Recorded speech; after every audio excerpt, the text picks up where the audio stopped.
Well, this will almost certainly be the last podcast I make with these headphones as they broke. Well, we'll see. I have to get something else, so we'll see what happens. I'm not sure what I'm going to get, but I got to get something else. So, wow. This has been a extremely difficult week for me. I had a unexpected funeral to attend. I had a very strenuous work schedule and issues to deal with at work. My car broke down. I was feeling ill for half the week, and as some of you may know, since I live in the Indiana, Kentucky area, it was exceptionally cold. And so just everything combined made it practically impossible for me to do videos like I might have wanted. And so this is To Live, the book for last week. Yu Hua? I'm not sure how to pronounce that. I should have talked about this book sometime last week, and it just never really worked out that I had free time and mobility and the mental space that I needed to do this. Now I do. So this is late, but it is for last week. And what week is this for? I've been doing this now for, yes, this will be book 15. Book 15, To Live by Yu Hua. Yu Hua?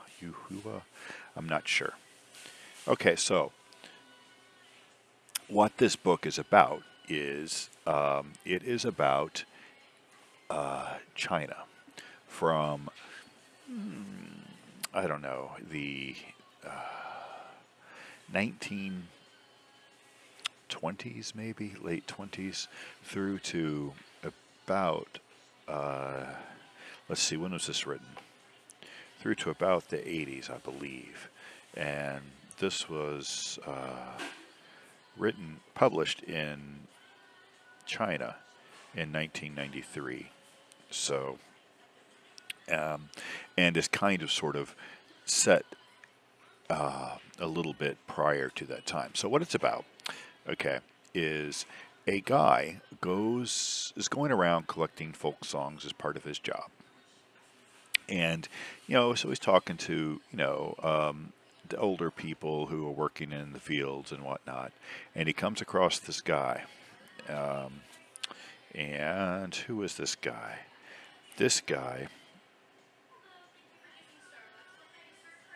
is, I can't remember his name, but this guy that he meets, he is plowing a field with a very, very, very old ox as well. And, and this guy starts to tell his story. And his story begins, with his childhood.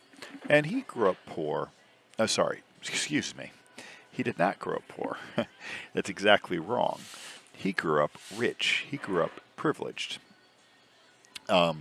And he had, his father had squandered the family wealth and reduced, I think they're holding from like 1,000 acres to 100 acres. And now they had this last 100 acres, and, they were still rich, but not as rich.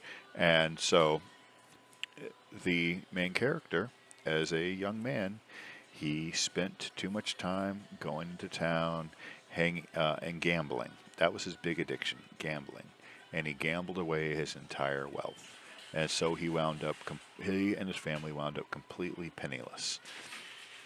And they moved into a nasty poverty-stricken life and shack. And, well, it just so happened that they did this right at the right historical time for this to have been a good thing to do, because the communists and the nationalists were ravaging across China. Um, and being caught being a landholder and owning things was extraordinarily dangerous. Well, it just so happens they didn't. And so, yeah, for about 10 years, I think it is, they suffered this way before the communists took over the area. When the communists took over the area, the guy who actually bought their house and he gambled all his money away with, that guy essentially was killed by the communists. And this is a pattern for how the book goes through its entire cycle. Is this main character gets caught up in the civil war that rages across China at this time. He gets conscripted by the nationalists and has to go fight against the communists.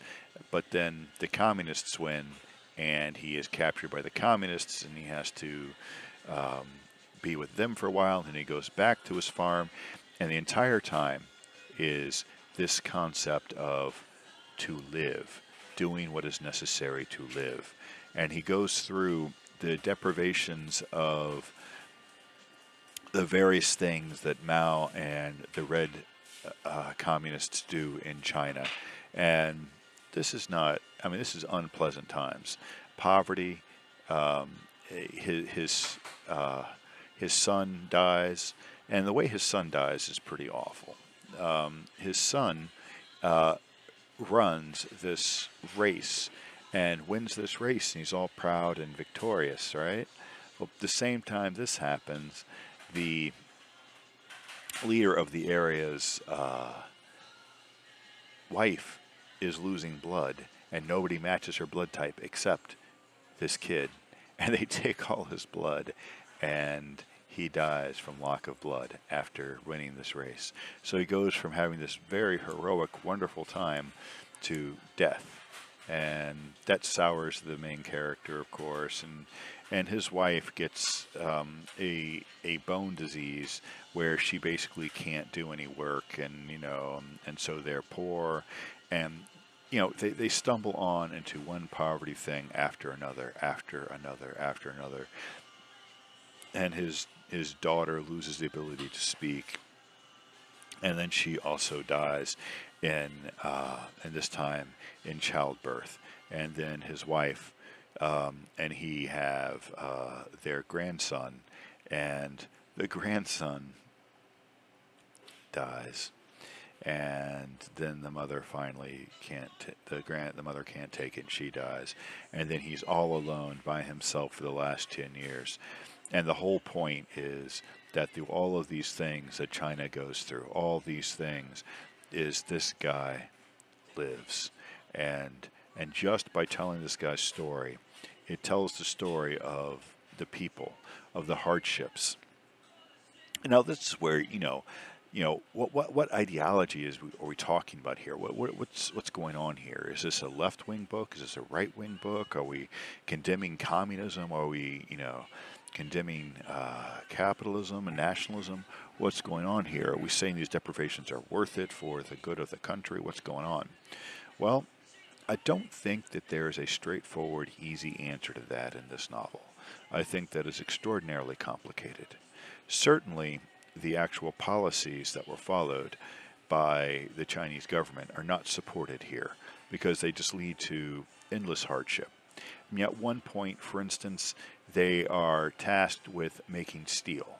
Okay, now these are uneducated farmers. These are people who, it's the 1960s perhaps, but in terms of technology and their understanding of the world, it might as well be 100 years before that, even 200 years before that. They have no concept of how to make steel. but they're tasked with making steel. So the elders of the village dutifully go and buy this huge cauldron that they're going to make steel in, and they try to make steel in it. But it keeps threatening to burn a hole in the bottom of the cauldron. Well, the kid says, "Hey, let's throw some water in there, and that'll keep it from burning a hole in the bottom of the cauldron." So that's what they do. They dutifully put water in there. Well, I know nothing about steel making myself. I mean, but from this book, I did learn one thing. You don't put water in it to cool it down because that doesn't work, because then your steel doesn't get hot enough to forge. And that's exactly what started to happen, is they'd put this water in there and this steel wouldn't do its thing. It wouldn't melt. It wouldn't do what it needed it to do. And so they're unable to forge their steel because of this. And then what happens is the main character is watching the cauldron, and he and his wife are watching the cauldron. And remember, his wife is unable to work hard because of her bone problem. Well, they can't get water into the cauldron. They burn a hole in the bottom of the cauldron, but they managed to make the steel, and they're all happy, even though they've ruined the stupid cauldron and made completely useless steel. But this is what happens when you have these top-down quotas and you task people with doing things they're not equipped to do. There's also another time when at a certain point, Mao sent out a bunch of teenagers who were zealous and ideological to basically enforce what they saw as a classless society on people. So they would show up to little villages like the one in this novel, and they would do things like they do here and take the main guy in the village and beat the crap out of him for privilege, even though we already know that this guy has been sharing everything he has with everybody, that everyone is poor, that yeah, he has this title, but in this particular case, this guy is not corrupt at all. This guy is doing everything he can do and is living on the same bare subsistence level as everybody else. But yet he gets the crap beat out of him several times by these young ideologues because of a title. And so, that's what this book is about. It's about, ideology be damned, perspective and politics, who cares? What matters is, to live until the next day, to live until the next day, to live until the next day. And let me tell you, this guy lives on very little, and ultimately shows a kind of happiness about life and a joy of being alive, which is also kind of, interesting in the sense that it would have been very, very easy for Yu Hua to write this in a very sort of bitter kind of way. But he makes his main character almost, to see joy in his life. That, at one point his wife even says that, it's a good thing that her disease is incurable, because if it was curable, then they would waste money on medicine they can't afford. That's a pretty stark outlook, but that is what this is. And so, I think interesting comparisons to, Agamben's concepts of bare life to, some of the kind of, looking at, existential life and things of that nature, and what is human nature, and what does it mean to be alive. I think that you could profitably look at something like Maslow's hierarchy of needs, and look at this comparing, looking at those needs. And, I think there's a lot of stuff going on here that's very, very interesting. And and of course, as often as is the case with a lot of literature, definitely things to be said here about gender. Definitely some things here to be said about class and about poverty and about those kinds of issues. The women work themselves to the bones here, but the men do too. And the dynamic, the gender dynamic between him and his wife is actually really very interesting at certain points. He technically rules the family, but there are certain things that she absolutely does, and she absolutely rules as well. And it really is, even though on paper maybe a patriarchy, in terms of how the power is actually divided within this family, it is much more equal and much more egalitarian within the unit than you would think. That doesn't mean that it's that way everywhere, but within this unit, there's more egalitarianism. It's a harsh, terrible life for both of them, but she loves him and he loves her, and he's devastated with her loss and the loss of each of his family members as it goes through. But to live, to survive, that is what it's all about.